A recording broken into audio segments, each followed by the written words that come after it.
এটা হচ্ছে Arunima eco park. আমরা ইকো পার্কের যে গেট, এই গেটে আমরা দাঁড়িয়ে আছি। এখন আমরা এখান থেকে টিকিট কাউন্টার থেকে টিকিট সংগ্রহ করব, তারপরে ভিতরে প্রবেশ করব। আমরা দুইজন আসছি, দুইটা টিকিট সংগ্রহ করলাম। এখানে প্রতিটা টিকিটের মূল্য 100 টাকা করে। আমরা গেট দিয়ে ভিতরে প্রবেশ করলাম। আমি সামনের দিকে যাচ্ছি। আশা করি আপনারা সবাই আমার পুরো ভিডিও জুড়ে থাকবেন। আমি সামনের দিকে যে ভিতরে অনেক কিছু আছে, এখানে প্রাকৃতিক সৌন্দর্য ভরপুর। এখানে সারা বাংলাদেশ থেকে অনেক দর্শনার্থী, হাজার হাজার দর্শনার্থী এখানে প্রতিনিয়ত আসে।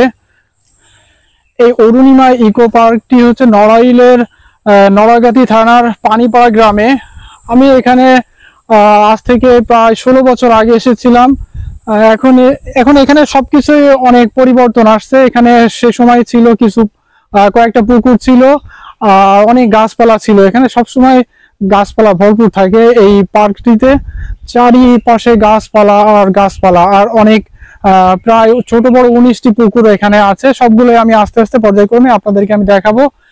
এই যে যে জায়গাটা দেখতে পাচ্ছেন আপনারা, পুরো এলাকাটা হচ্ছে অরুণিমা ইকো পার্কের এরিয়া, বিশাল এরিয়া। এই লেকের উপর দিয়ে একটা কাঠের পুল গেছে। এই পুল আসলে ভেঙে গেছে, যার কারণে এখান থেকে যাওয়া যাচ্ছে না। এই দিকটাতে আর একটা লেক আছে দেখা যাচ্ছে। এই লেকের পাড় দিয়ে অনেক ফুল গাছ এবং ফল গাছ, সম্পূর্ণ লেকটাই গাছপালা দিয়ে ভরপুর। এই মালটা গাছে প্রচুর পরিমাণে মালটা হয়েছে দেখেন। ছোট ছোট মালটা এখানে একটাও পাকে নাই এখনো। এই যে দুই পাশে গাছ, মাঝখান দিয়ে ছোট্ট একটা সরু রাস্তা আছে। আমি এই রাস্তা দিয়ে ভিতরের দিকে যাব এবং আপনাদেরকে আমি নিয়ে যাব, দেখি সামনে কি অপেক্ষা করছে আমাদের জন্য। জায়গাটা খুব সুন্দর, খুব নিরিবিলি একটা জায়গা, খুব ঠান্ডা। এখানে পরিবেশটাও অনেক ভালো। এই দিকটাতে একটা লেক দেখা যাচ্ছে, অনেক বড় একটা লেক। এখানে দেখা যাচ্ছে একটা দোলনা। আমি একটু বসবো এখানে।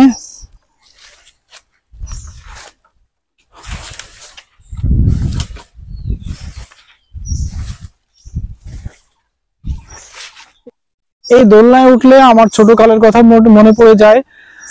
ঠিক এভাবেই আমরা খেলাধুলা করতাম যে সময় ছোট ছিলাম। এদিকে দোয়েল পাখি ডাকতেছে, বিভিন্ন প্রজাতির পাখি আছে। আরো সামনে আমি যে সময় আসছিলাম ওই সময় শীতকাল ছিল, তো অনেক বকও দেখতে পাইছিলাম। বক, ঘুঘু, শালিক, শত শত। আর এই যে যে লেক গুলো আছে, প্রতিটা লেকে মাছে ভরপুর। অরুণিমা ইকো পার্কে, এই পার্কে এই পাশে একটা গলফ ক্লাবও আছে। আপনারা দেখতে পাচ্ছেন যে উঁচু যে মাঠটা, এই মাঠটা হচ্ছে এখানে গলফ খেলা হয়। আর আমি যদি এই দিকটাতে আসি, এই দিকটাতে দেখতে পাচ্ছেন একটা লেক। এই যে যে একটা লেক আপনারা দেখতে পাচ্ছেন, এইরকম ছোট বড় মোট 19টি লেক আছে পুরো পার্কটাকে ঘিরে।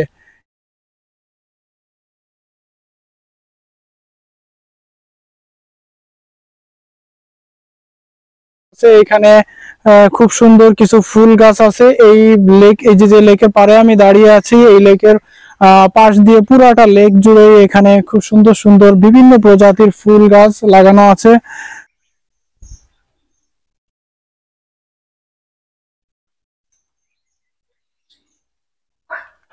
এটা হচ্ছে রিসিপশন। এখানে আপনি এসে যদি কোনো ইনফরমেশন জানার দরকার হয়, যদি কেউ রাতে এখানে থাকতে চান, তাহলে এখানে এসে যোগাযোগ করতে পারবেন। আমরা দুইজন আসছি, ও আমাদের দেখে গেউ গেউ করতেছে। এখন আমি আছি একটা লেকের উপর যে ব্রিজ, এই ব্রিজের উপর দিয়ে আমি উপরে যাচ্ছি। লেকটা পার হয়ে বাম হাতে রেস্টুরেন্ট। ছোট সরু একটা রাস্তা, এই রাস্তার উপর দিয়ে গাছ এমন ভাবে আছে মনে হচ্ছে যে উপর দিয়ে পুরো ছাদের মতো বিস্তৃত শাখা প্রশাখা ছড়ায় আছে, ছাদের মতোই। এই গাছগুলো দেখতে খুব সুন্দর লাগে। যখন এই গাছে এখানে বাতাস হয়, শস্য বাতাসে, তখন মনে হয় যে ঝড় হচ্ছে, খুব ভালো লাগে ওই সময়টাতে। Arunima miracle garden. আমি এখন এই গার্ডেনের ভিতরে প্রবেশ করতেছি। দুই পাশে গাছ, আর মাঝখান দিয়ে ছোট করে আঁকা বাঁকা করে রাস্তা গেছে। প্রাকৃতিক সৌন্দর্যে ভরপুর এই অরুণিমা যে গার্ডেনটা। এখান দিয়ে দুই পাশে গাছপালা, আর এই পাথর দিয়ে পাথর দিয়ে প্রতিটা গাছের গোড়া বাঁধানো, যাতে এই দিকটা ভেঙে না আসতে পারে। ঝাউ গাছ, এটা দেখতে খুব সুন্দর লাগে। আর এখানে বসার মতো সুন্দর একটা জায়গা আছে, এটা ট্রলারের মতো, লঞ্চের মতো একটা পরিবেশ করে রাখছে এই লেকের পাশে। খুব সুন্দর একটা জায়গা এখানে।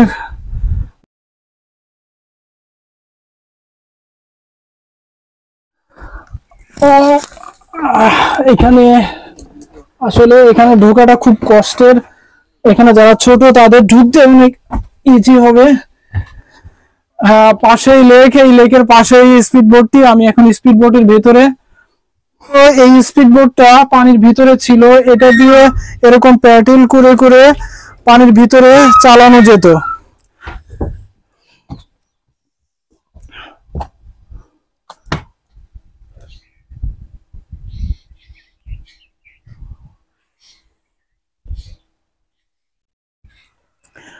এখানে একটা বোট আছে, আমি এই বোটটাতে একটু ওঠার চেষ্টা করছি। একটু রিস্ক মনে হচ্ছে, কাঠ মনে হয় নষ্ট হয়ে গেছে। আমি খুব সতর্কতার সাথে হাঁটছি। এই বোটটাই এই লেকে যে দর্শনার্থী যারা আসে, এই বোটটা দিয়ে তাদেরকে সব জায়গায় ঘোরায় ঘোরায় দেখানো হয়।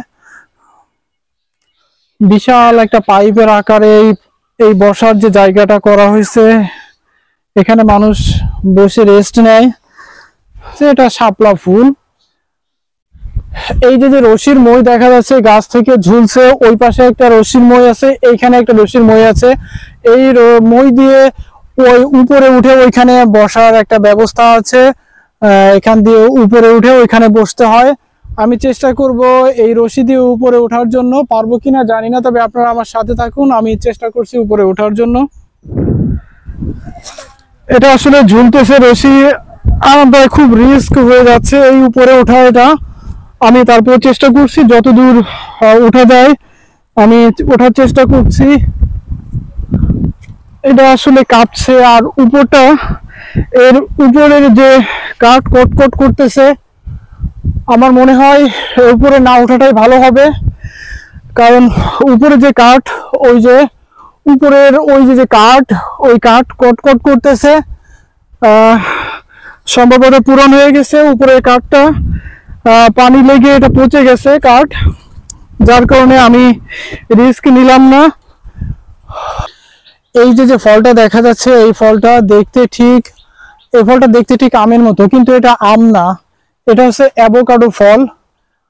পুরো বোঝার কায়দা নাই, দেখলে দেখা যায় একটা আম, কিন্তু এটা আম না, এটা হচ্ছে অ্যাভোকাডো ফল। ছোট ছোট পেয়ারা, একদম কত ছোট পেয়ারা। এই ছোট পেয়ারা আপনারা হয়তো বা কেউ কখনো দেখেন নাই, কত ছোট পেয়ারা।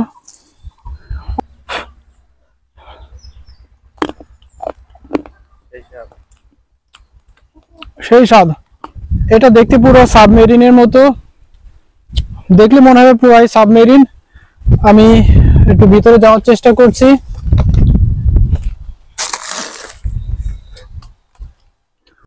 না, ভিতরটা পরিষ্কার না, এই জন্য আমি ভিতরে গেলাম না। তবে ভিতরে যদি পরিষ্কার থাকতো আমি আপনাদেরকে চালাই দেখাইতাম। এটা এই পাশে একটা লেক আছে, ওই লেকেই এই সাবমেরিনটা ওই লেকেই থাকে। আমি এই সিঁড়ি দিয়ে উপরের দিকে উঠছি। এইখানে এই জায়গাটায় ছেলেমেয়েরা এসে খেলাধুলা করে, এখানে স্লিপ করে। আমি এখন একটু স্লিপ করার চেষ্টা করছি।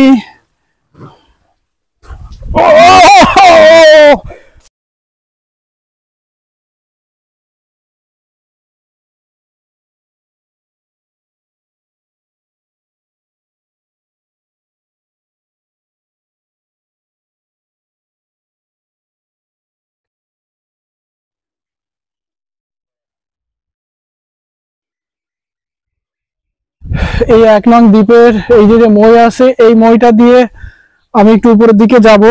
তবে আমি ওই রশির যে মই ছিল সেটা দিয়ে আমি উঠতে পারি নাই, তবে এটা দিয়ে আমি ওঠার চেষ্টা করছি। ইনশাল্লাহ হয়তো বা উপরে উঠে যেতে পারবো।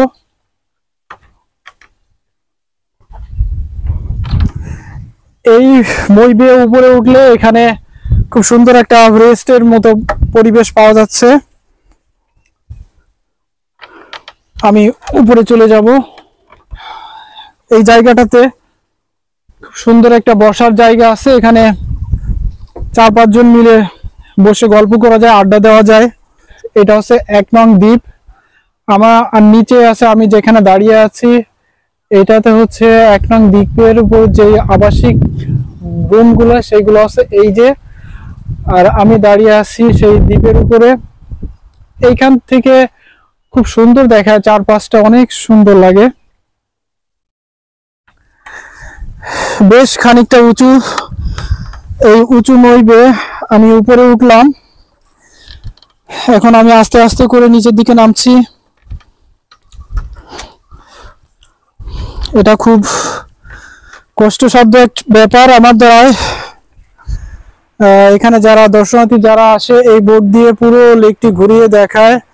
ভাই আমাদেরকে একটু দেখাবেন এটা কি মূলত এটা কি খেলা? এটা সেন ফুটবল খেলা। এটা ফুটবল খেলা, এটা কেমনে খেলে? এটা সেন দুইজন দুই পাশে আর কি দাঁড়ায়, যেরকম আপনি যদি ব্রাজিল নিতে চান তাহলে ওই পাশে দাঁড়াইতে হবে। ও আমি যদি ব্রাজিল নিতে চাই এই যে আমি এই পাশে, অর্থাৎ আমি হলুদ, আর আপনি আর্জেন্টিনা হলে এই যে এটা। এই যে আপনার আছেন এই চারটা, একটা দুইটা তিনটা চারটা। হ্যাঁ এই চারটা হচ্ছে আমার, আর এই সবুজ চারটা আর্জেন্টিনা হচ্ছে ওনার। এখন এইখান দিয়ে বল দিবে আর এইটা দিয়ে এরকম ঘোরায় ঘোরায় আমি চেষ্টা করব আপনাকে। এই যে এই সাইডটা আছেন আপনার গোলকিপার, এই যে এটা আছেন আপনার গোল, এটা হচ্ছে গোলকিপার। আর আমার আপনি চেষ্টা করবেন আমাকে এই সাইডে দেওয়ার, আর আমি চেষ্টা করব আপনাকে গোল দেওয়ার। এটা আছেন বল এখানে রেখে আপনার কম উঁচু করে ছাড়তে হবে এক চান্সে আর কি। এটাও ফুটবল খেলা? জি আচ্ছা, এটাও ফুটবল খেলার একটা মিনি স্টেডিয়াম। এটা আছে মিনি গলফ, এখানে একটা বল রেখে মিনি গলফার এরকম শট দিয়ে ওইটার মধ্যে এক চান্সে ফেলতে হবে। আচ্ছা দেখলাম এটা আছে মিনি গলফের স্টেডিয়াম। নষ্ট আছে কি, এটা বন্ধ আছে বুঝছেন। এটা কি খেলা? এটা মূলত খেলাটা এখানে 4-5টা লোহার কড়ি থাকবে, আপনি চেষ্টা করবেন সব সময় এরকম মারতে, আপনার এইটার ভিতরে আসলে গোল হয়ে যাবে আর কি। আর এটা হচ্ছে ক্যারাম বোর্ড খেলা, এটা অবশ্য সবাই জানেন। এটা হচ্ছে বাঘবন্দি খেলা। ভাই এটা কেমনে খেলে? এখানে আপনার কড়ি থাকে একটা কলমের মতন একটা লাঠি, ওটা দিয়ে মারলে পয়েন্ট আর কি, আপনার যত পয়েন্ট হবে ওইটা সেম পয়েন্ট। আমাদের এখন আপাতত রেস্টুরেন্টে কাজ চলতেছে তো ওইজন্য খেলনা সব অফ রয়েছে। এই যে যেরকম এটা আছে টক মিষ্টি আমের আছে, এটা টক মিষ্টি আমের আছে 400 গ্রাম ওয়েট আছে আপনার প্রতি জার 200 টাকা করে পিস। এখানে ভিতর সাইডে অনেক প্রকারের আচার আছে। কি কি আচার আছে? আম আছে, জলপাই আছে, এগুলো আমাদের রিসোর্টে আর কি। আর নিচের ওইটাও আম আর কি, ওইটা বড় জারে রাখছে কোটা, আবার পরবর্তীতে কোটা করে ওরকম বিক্রি করে। আবার এটা আছে আমরা যারা খাইতে আসে তারা চাইলে তাদেরকে খাবারের সাথে দেওয়া হয়। এখানে খাবার পরিবেশন করা হয়, আর এখানে অনুষ্ঠান হলে আর যে সেই অনুষ্ঠান আমরা যেখানে ঘোরাফেরা করতেছি এই জায়গাটাতে অনুষ্ঠানের ব্যবস্থা করা হয়। এখানে কেউ যদি অনুষ্ঠান করতে চায় সে এখানে অনুষ্ঠান করতে পারবে। এই যে টুলটা, এই যে চেয়ারটা দেখা যাচ্ছে, এটা সম্পূর্ণ গাছের শেকড় দিয়ে তৈরি একটা টুল। এখানে খুব সুন্দরভাবে বসা যায়। আপনারা যদি কেউ ঘোড়ায় চড়তে চান তাহলে এখানে এসে আপনারা এই ঘোড়া পিঠে করে ঘুরতে পারবেন। এই অরুণিমা ইকো পার্কের লেকের পাড় দিয়ে হাজার হাজার নারকেল গাছ, আম গাছ, লিচু গাছ, সবেদা গাছ, কলা গাছ, মানে প্রাকৃতিক যে গাছগুলো আছে সমস্ত গাছে ভরপুর, হাজার হাজার গাছ এখানে। এই যে লেকের পানির উপরে একটা বোট, এই বোটের উপরে যে ঘর, এটা একটা রেস্টুরেন্টের মতো। আমি এখানে একটু যাওয়ার চেষ্টা করছি। ফাইনালি আমি চলে আসলাম এখানে। এখানে থাকার সুব্যবস্থা আছে। এটা অটো চলতেছে কিন্তু এটা একবার এদিকে যাচ্ছে একবার এইদিকে আসতেছে। এই বোটের পাশ দিয়ে কিছু ড্রাম দেওয়া আছে যাতে এই বোটটা ভেসে থাকে, এই ঘরটা ভেসে থাকে। ভেসে থাকার জন্য এইদিকে ড্রাম দেওয়া আছে, এই দিকটাতেও ড্রাম দেওয়া আছে। আর এই যে পাইপটা দেখা যাচ্ছে, এই পাইপ দিয়ে এই ঘরের ভিতরে পানির ব্যবস্থা করা আছে। অর্থাৎ একটা ঘরে যা যা দরকার সবকিছু এখানে আছে। এদিকটা যাচ্ছি, এদিকটা যায় আপনাদেরকে আমি দেখানোর চেষ্টা করছি। কাঠের সুন্দর করে কাঠের, অর্থাৎ খুব সুন্দর একটা ঘর, খুব সুন্দর একটা ঘর। এখানে বসা যায়, এখানে গ্লাস দেওয়া আছে এই ঘরটাতে। এই সমগ্র লেক জুড়ে এরকম ছোট ছোট আকর্ষণীয় সুন্দর ডিজাইনের অনেক ঘর আছে যেখানে থাকার সুব্যবস্থা আছে। দূর দূরান্ত থেকে যারা আসে তারা এখানে থাকতে পারবে। অনেক প্রকারের মাছ আছে, তার ভিতরে এই যে এই মাছটা আমাদের অঞ্চলে খল্লা মাছ বলে। এই খল্লা মাছগুলো সবসময় পানির উপর দিয়ে ভাসে। প্রতিটা লেকে এরকম অসংখ্য খল্লা মাছ দেখা যাচ্ছে। খুব রিস্ক নিয়ে আমি যাচ্ছি, আমি এই ঘরের ভিতরে যাচ্ছি। এটা হচ্ছে পানির উপরে ভাসন্ত যে ঘর, এই ঘরের ভিতরে আমি যাওয়ার চেষ্টা করছি। এটা হচ্ছে ভিতরের জায়গা। এখানে আপনার এইদিকে একটা রুম আছে, এই একটা রুম, আর এই পাশটাতেও একটা রুম আছে। এই রুমের ভিতরে এখানে টয়লেটের ব্যবস্থা, আর এই দিকটাতে একটা বেসিন আছে। আমি আপনাদেরকে দেখালাম এই যে বোর্ডের উপর যে ঘরটা, এই পানির উপরে ভাসন্ত এই ঘরটা আমি আপনাদেরকে দেখানোর চেষ্টা করলাম। এটা জং ধরে ভেঙে গেছে, এরপর দিয়ে যাওয়া খুবই রিস্কে। তারপরও আমি আপনাদেরকে দেখানোর জন্য আমি এখান দিয়ে গেলাম।